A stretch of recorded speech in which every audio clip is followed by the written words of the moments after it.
柴燃已经烧得漆黑了，下面这个热气排出来的烟又堵住了。现在我要把它敲掉，每天晚上就要敲，否则的话它就堵住了，就坏了。啊，好了，敲掉之后好了，好了，现在烟排出来了，刚刚堵住了。啊，上车上车！现在2点多钟，我们启动一下车子，热一会儿车。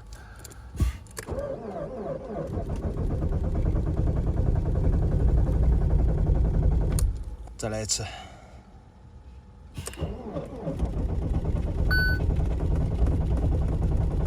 哦呦，完了完了完了！起来了。现在是零下40度，其实爆表了已经，它只能显示零下40度，外面零下40几度呢。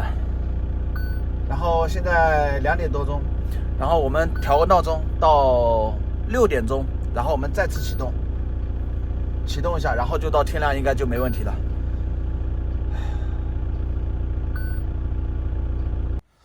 天亮了，啊，太亮又不行了啊！哎呀，都不想起来，太冷了。百万，给你盖的被子怎么往那边掀掉了？啊？柴燃又不行了是吧？哦，柴燃又不行了。哇！哇！啊，这柴燃又感叹号了，你看，又这个感叹号了，又不行了。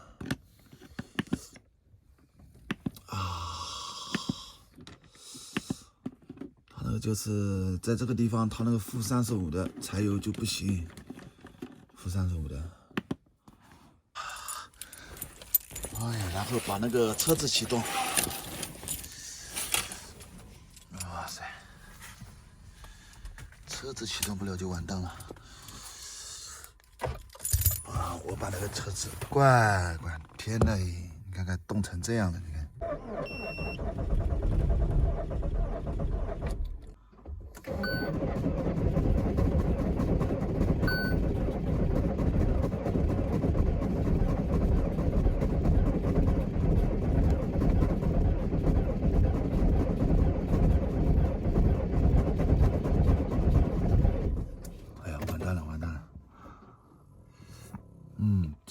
不行，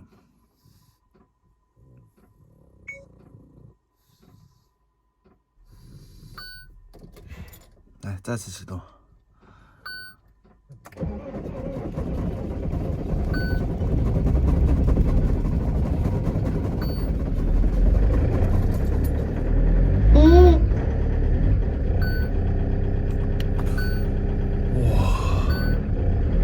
真的每一天早上起来启动这个车子啊，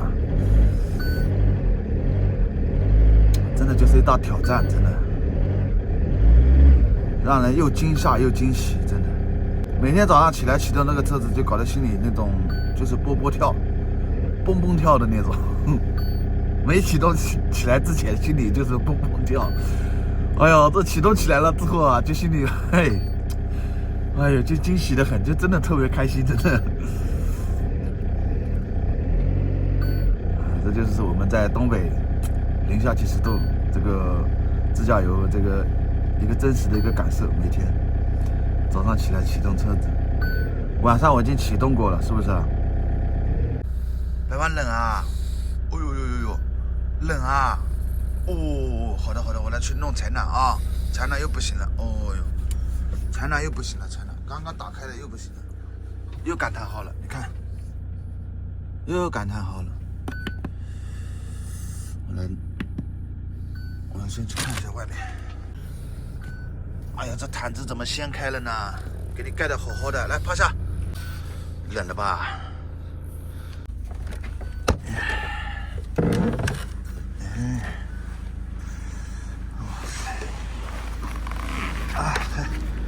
哇，难怪又堵住了。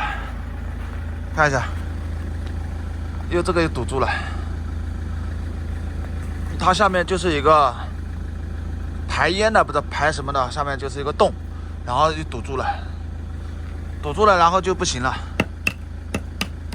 哎，看一下采暖不工作之后的一个情况，你看，这是水冻硬了，然后你看这门上更加的厚了，你看冻了。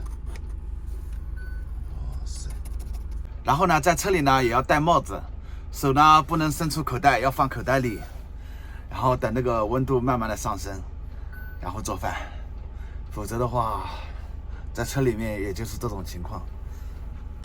好，我们先把饭做上，把昨天晚上吃的菜热一下。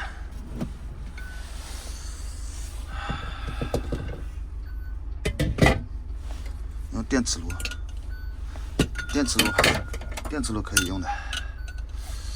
把这个昨天吃的这个牛腩炖土豆把它热一下，电磁炉打开，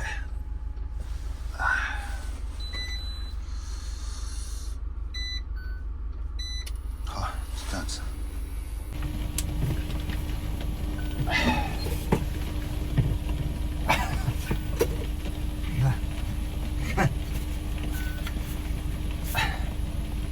盖子都冻住了。